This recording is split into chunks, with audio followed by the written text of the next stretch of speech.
Okay, so what I need you to do is take out a sheet of paper, right on the top. The question we're going to answer is, what is recoil? You probably have a sense of what this is. Recoil is basically when an object moves backwards because it is launching a projectile forwards. For example, imagine a cannon. As a cannon fires a cannonball forward, it's going to want to move backwards, right? You can think about this if you have any experience shooting firearms, right? The idea of recoil, like when you shoot the bullet forward, the gun wants to move backwards. And why does this happen? Well, it's an example of or an application of conservation momentum.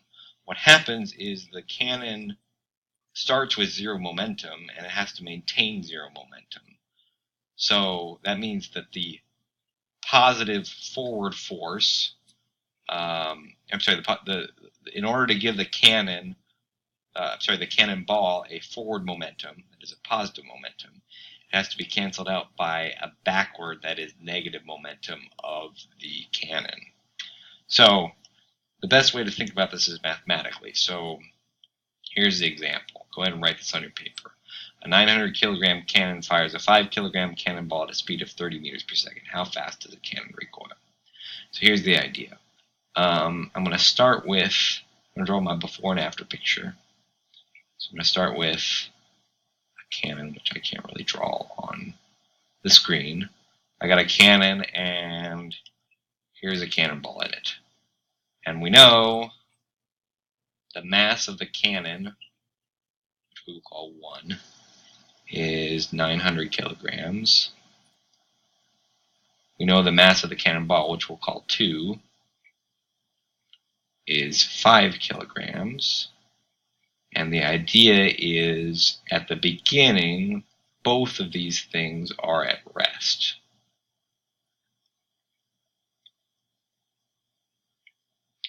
Okay, if they're at rest, that means the initial velocity is of each of them is 0. And if the initial velocity is 0, we can go ahead and say P equals mv, so the initial momentum of both of them are 0.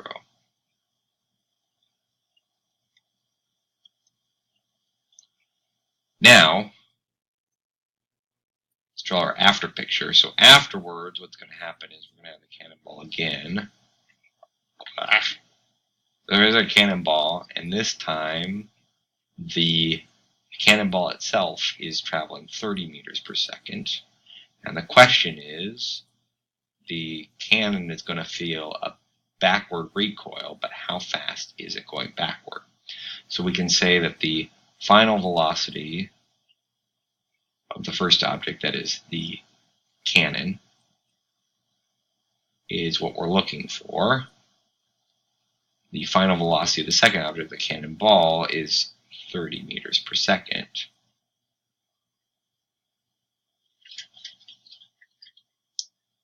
All right. Every time we have a velocity, we're going to turn it into a momentum. We don't know VF1, so that means we're not going to know PF1 either. But VF2, we know that PF2 is going to be the mass of the second object, which is 5, times the velocity of the second object, which is going to be 30. So we're going to get a momentum of 150 kilogram meter per second. And now we can apply conservation of momentum. We can say P1I plus P2I equals P1F plus P2F. I plug them in. 0 plus 0 equals P1F plus 150. And you can see, just like we said at the beginning, if the cannon, that is P2F, has a positive final momentum, when I solve this, I'm going to get that the P1F has to have a negative initial momentum. So negative 150 kilogram meter per second. Okay, that's not what I was asked for, though. I was asked for how fast it went. So what I really want to find is the V1F. I'm running out of room, but I'm going to write it up here.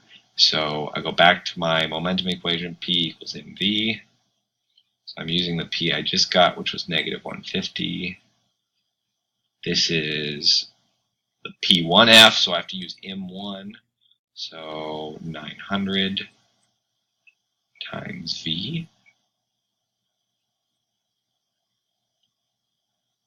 Solve that out.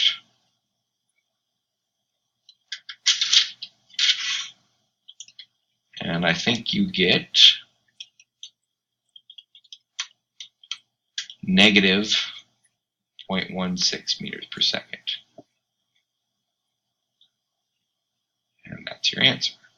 Now again, why is it negative? Because the cannon is traveling backwards.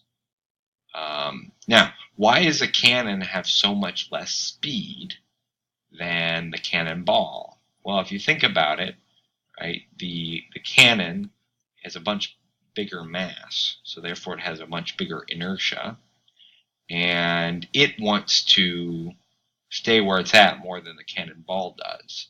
So the cannon is going to move backward at a smaller speed than the cannonball moves forward because it has a bigger mass. When this thing advances to the next slide, it is going to give you a practice problem, and that is what I would like you to do for homework and bring it in the next day we have